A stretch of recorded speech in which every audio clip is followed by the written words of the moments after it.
Bismillahirrahmanirrahim. Assalamualaikum warahmatullahi wabarakatuh.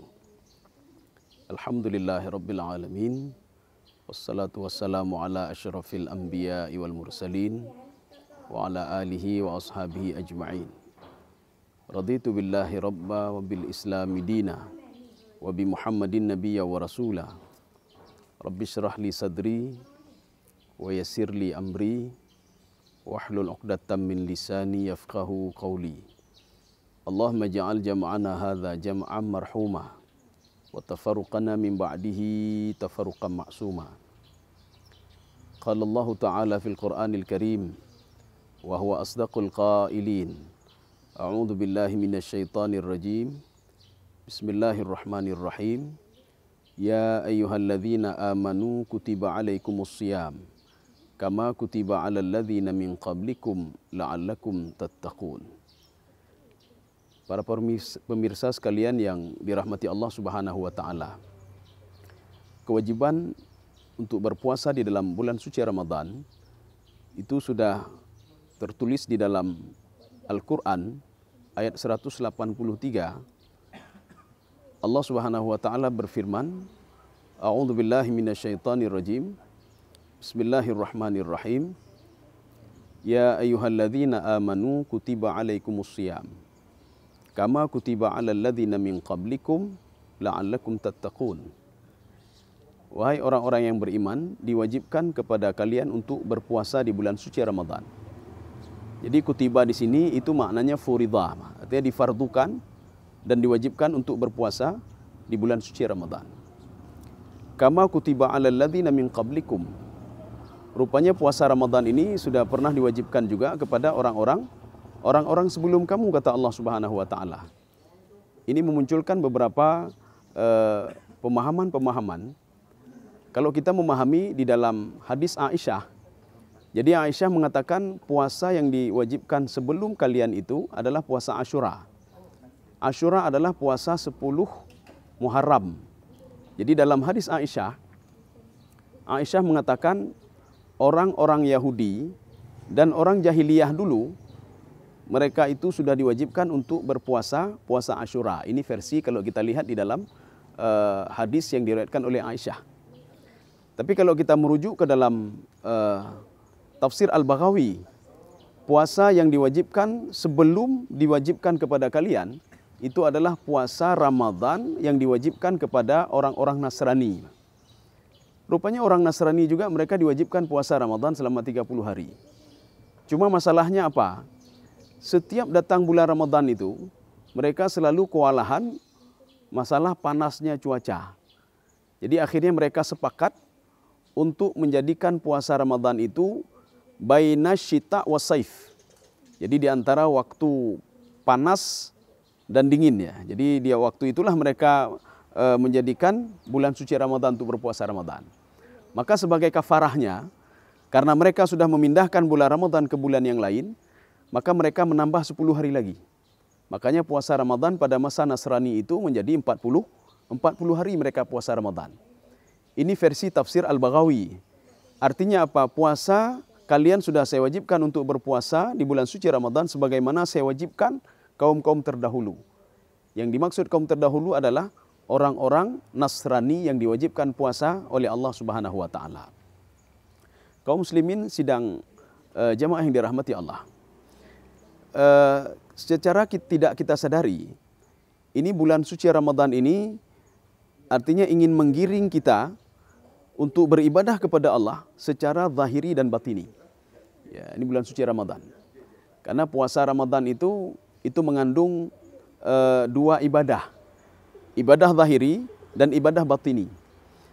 Ibadah zahiri yang dimaksud adalah seorang itu menjaga tangannya, menjaga mulutnya, menjaga seluruh anggota tubuhnya. Supaya apa? Supaya puasanya itu diberi nilai oleh Allah Subhanahu wa taala. Jadi artinya tidak sia-sia dia berpuasa di bulan suci Ramadan. Jadi artinya puasa itu tidak hanya menahan lapar dan haus saja, tetapi secara ibadah zahirinya seorang itu menahan seluruh anggota tubuhnya.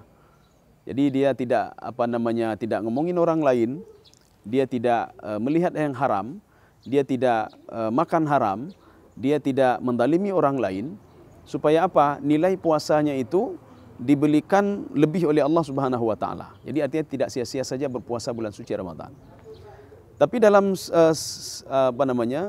sudut pandang yang lain, itu puasa Ramadan itu juga mengandung nilai-nilai batini, ya. Jadi nilai-nilai batini artinya apa?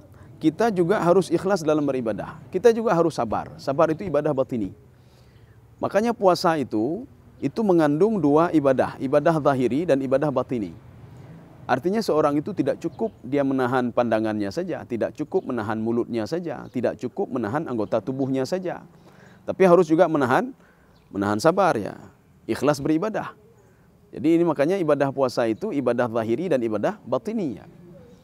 Bahkan ada di dalam kitab Al-Hikam, bahkan juga sudah disyarah Iqadul Himam fi Syarah Al-Hikam.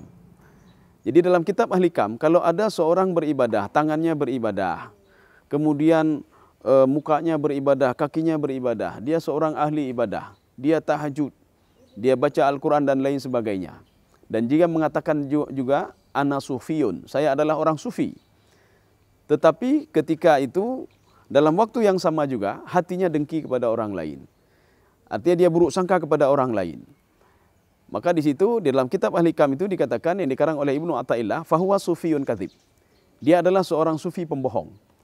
Jadi artinya apa? Ibadah itu tidak hanya ibadah zahiri, tetapi harus juga batini. Begitulah ibadah puasa. Jadi artinya puasa kita tidak cukup dengan menahan lapar dan haus, dan menjaga anggota tubuh untuk tidak berbuat maksiat, tetapi juga harus menjaga hati. Supaya apa? Nilai puasa kita itu kita diberikan nilai puasa kita oleh Allah Subhanahu wa taala. Ini penggiringan ini kita digiring dalam ibadah zahiri dan batini. Itu sebenarnya untuk apa? Akhirnya konsep akhirnya la'allakum tattaqun, ya. Supaya kita bertakwa kepada Allah. Inilah akan kita lihat nanti, ya. Sebenarnya apa fungsi untuk berpuasa di bulan suci Ramadan? Bahkan kita bertanya mungkin pada diri kita sendiri. Kalau ada umur sudah 50 tahun, artinya dia sudah 40 tahun sudah puasa Ramadan. Kalau kita mulai puasa itu pada umur 10 tahun lah, ya kira-kira sudah masa balik lah. Artinya dia sudah puasa 40 tahun. Kalau ada umur 80 tahun, berarti 70 tahun sudah puasa Ramadan. Kalau kita lihat, 70 tahun, 60 tahun, 50 tahun, 40 tahun sudah puasa bulan suci Ramadan. Tapi tidak ada perubahan yang signifikan pada diri dia. Artinya apa? Puasa Ramadan itu tidak bisa membentuk karakter orang-orang muttaqin. Tidak bisa membentuk karakter muttaqin. Bahkan dalam sebuah hadis Rasulullah SAW, kira-kira yang artinya seperti ini, tidak dikatakan orang muttaqin kalau hatinya itu masih buruk sangka sama orang lain. Itu tidak dikatakan muttaqin. Bahkan kalau kita merujuk ke dalam kitabnya Ibnu Hajar Al-Asqalani, Fathul Bari, syarah dari kitab Sahih Al-Bukhari. Jadi di situ beliau mengatakan muttaqin itu ada beberapa indikasi-indikasi muttaqin. Seorang dikatakan muttaqin. Kita di bulan Syawal dikatakan muttaqin, bagaimana indikasinya? Ya, jadi yang pertama kata beliau, kata Ibnu Hajar Al-Asqalani, yang pertama tarkus syirik. Setelah bulan suci Ramadan kita meninggalkan syirik. Syirik yang dimaksud di sini tidak hanya menyembah selain Allah saja, tidak. Tetapi syirik yang dimaksud di sini, sebagaimana yang disabdakan Rasulullah SAW ketika duduk dengan para sahabatnya. Atakhawwaf, kata Rasulullah, saya takut sekali kalian itu melakukan asyirkul asghar, syirik kecil. Sehingga sahabat bertanya kepada Rasulullah, wa masyirkul asghar ya Rasulullah, apa itu syirik kecil ya Rasulullah? Rasulullah menjawab, ar-riya. Rupanya riya juga termasuk syirik kecil.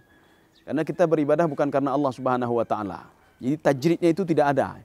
Tajrid artinya apa? Keikhlasan kita untuk beribadah kepada Allah itu tidak ada. Ini yang pertama. Artinya setelah bulan suci Ramadan, puasa Ramadan kita itu paling tidak membentuk karakter kita untuk tidak syirik, tidak riya dalam beribadah. Satu. Kemudian yang kedua, tarkul fi'lul ma'asi. Kita meninggalkan perbuatan maksiat. Itu setelah berlangsungnya bulan suci Ramadan. Kalau yang kedua ini berhasil kita lakukan, artinya puasa kita sudah bisa menggembleng kita, mendidik kita untuk menjadi pribadi-pribadi yang jauh dari perbuatan maksiat. Ya.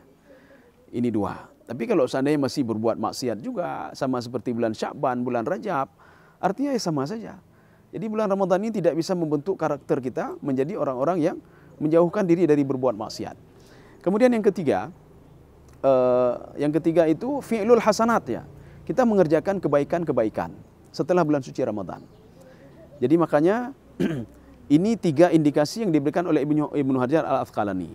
Artinya kalau ingin puasa kita itu diterima oleh Allah, puasa kita itu diberkahi oleh Allah, dan indikasinya kita menjadi orang-orang muttaqin, artinya barometernya itu ada 3. Kita bisa melihat 3 itu. Jadi kalau tidak ada 3 itu, artinya puasa kita itu sia-sia. Rugi kita berpuasa di bulan suci Ramadan. Maka marilah kita manfaatkan bulan suci Ramadan ini untuk terus kita beribadah. Ibadah apa saja. Terutama yang kita ini kan adalah ibadah puasa Ramadan. Artinya puasa Ramadan itu kita melatih zahiri kita dan melatih batini kita. Melatih zahiri, melatih tangan dan anggota tubuh untuk tidak berbuat maksiat, dan melatih zahiri, batini, ini puasa batini, untuk tidak dengki sama orang lain. Kemudian bersabar, qanaah dan lain sebagainya, dan menjauhkan diri dari penyakit hati. Mudah-mudahan ada manfaatnya bagi saya sendiri dan jemaah sekalian. Subhanakallah bihamdika, asyhadu an la ilaha illa anta, astaghfiruka wa atubu ilaik. Assalamualaikum warahmatullahi wabarakatuh.